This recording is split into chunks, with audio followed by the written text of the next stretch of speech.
Perjuangan para pahlawan untuk mencapai kemerdekaan Indonesia sangatlah besar. Perjuangan dimulai dari perlawanan tiap-tiap daerah yang ternyata banyak menimbulkan kekalahan. Setelah itu, dengan semangat persatuan dan kesatuan, para pahlawan dari tiap daerah saling bersatu untuk mengusir penjajah. Perjuangan mengusir penjajah tak hanya sampai di situ saja. Perjuangan diplomasi dan pergerakan juga terus dilakukan oleh para pahlawan dan pejuang. Berbagai perundingan dan perjanjian hingga diplomasi beras untuk negara lain, yakni India, telah dilakukan. Hal ini agar kemerdekaan Indonesia benar-benar dirasakan oleh bangsa kita. Ternyata perjuangan para pahlawan membuahkan hasil. Bangsa Indonesia dapat merasakan kemerdekaan hingga sampai saat ini. Lantas, apakah kita harus mempertahankan apa yang sudah kita dapatkan sekarang? Berdasarkan hal tersebut, kita menjadi tahu bahwa perjuangan memerdekakan dan mendirikan negara Indonesia memang tidak mudah. Oleh karena itu, perjuangan menjaga negara kita jangan sampai berhenti di situ saja. Namun, apa yang harus kita perjuangkan dan kita jaga untuk saat ini? Saat ini kita harus menjaga keutuhan Negara Kesatuan Republik Indonesia. Mengapa? Agar Indonesia tetap menjadi negara yang satu dan tidak terpecah belah keutuhannya. Memangnya, apakah Indonesia menjadi negara yang rawan terpecah belah keutuhannya? Indonesia atau Negara Kesatuan Republik Indonesia adalah negara kepulauan yang memiliki banyak sekali keberagaman. Terdiri dari banyak pulau, suku, dan budaya membuat Indonesia disebut sebagai negara yang majemuk atau multikultural. Tak hanya berhenti di situ, negara kita juga memiliki sumber daya alam yang sangat banyak, sehingga apabila negara Indonesia tidak kita jaga, maka akan membawa banyak kerugian pada bangsa Indonesia. Kemerdekaan yang telah diraih harus dijaga dan diisi dengan berbagai hal untuk mewujudkan tujuan bangsa dan negara Indonesia sebagaimana tertuang dalam pembukaan Undang-Undang Dasar 1945. Sehingga semua warga Indonesia mempunyai kewajiban untuk menjaga keutuhan tanah air Indonesia. Salah satu cara untuk menjaga Negara Kesatuan Republik Indonesia adalah dengan menjaga dan mempertahankan persatuan dan kesatuan. Persatuan dan kesatuan NKRI sangat penting, sehingga kita perlu menjaganya dari berbagai konflik yang dapat memecah belah bangsa ini.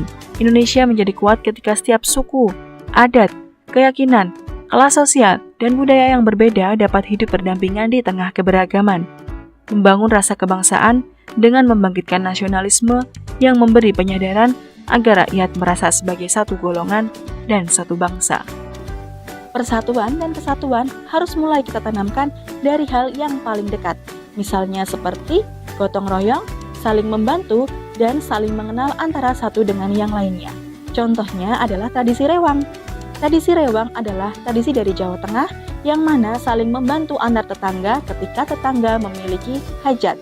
Nah, tradisi rewang ini merupakan salah satu hal untuk menjalin persatuan dan kesatuan antar warga sekitar. Contoh lainnya adalah tradisi memindahkan rumah atau marakak bola. Marakak bola merupakan tradisi gotong royong memindahkan rumah pada masyarakat Bugis Baru, Sulawesi Selatan. Warga yang hendak memindahkan rumahnya akan dibantu oleh warga sekitar dengan sukarela. Bobot rumah yang dipindahkan tentu saja tidak ringan, bisa puluhan ton. Jarak rumah yang dipindahkan ke lokasi baru juga biasanya tidak dekat. Sekilas, kegiatan memindahkan rumah yang begitu besar tidak masuk akal jika dilakukan dengan tenaga manusia. Namun, semangat gotong royong membuktikan bahwa hal yang mustahil dapat dilakukan. Namun, untuk mempertahankan keutuhan Indonesia tidaklah mudah. Ada beberapa tantangan yang harus dihadapi dalam menjaga keutuhan Negara Kesatuan Republik Indonesia. Yang pertama, wilayah yang luas. Tidak mudah untuk mengelola negara dengan wilayah luas yang terdiri atas daratan dan lautan. Apalagi di Indonesia terdapat pulau-pulau yang memiliki hambatan kondisi geografis. Hal ini menjadi tantangan untuk mempertahankan wilayah Indonesia yang luas agar masyarakat dan wilayahnya tetap terjaga. Yang kedua, keragaman masyarakat Indonesia. Indonesia diketahui merupakan negara yang majemuk atau terbentuk dari berbagai suku bangsa yang tersebar di seluruh Nusantara. Keberagaman ini bisa menjadi anugerah, tetapi bisa juga menimbulkan permasalahan untuk keutuhan negara Indonesia. Merawat keberagaman akan meminimalisir konflik antar masyarakat. Yang ketiga, kesenjangan sosial dan ekonomi di masyarakat. Perekonomian yang tidak merata dan kurang stabil seringkali menimbulkan kesenjangan sosial, sehingga dapat menjadi penyebab munculnya kisruh antar kelas dalam suatu negara. Hal ini pun bisa mengakibatkan timbulnya perpecahan di masyarakat atas dasar golongan atau kelas sosial dan ekonomi. Yang keempat, peningkatan kualitas sumber daya manusia. Sumber daya manusia menjadi salah satu penentu masa depan suatu negara. Kualitas sumber daya manusia berkaitan dengan kesehatan dan pendidikan. Dengan sumber daya manusia yang sehat dan cerdas, akan membawa pada sumber daya manusia yang memiliki pemikiran yang maju. Contohnya seperti memiliki toleransi dan rasa menghargai antara satu dengan yang lainnya.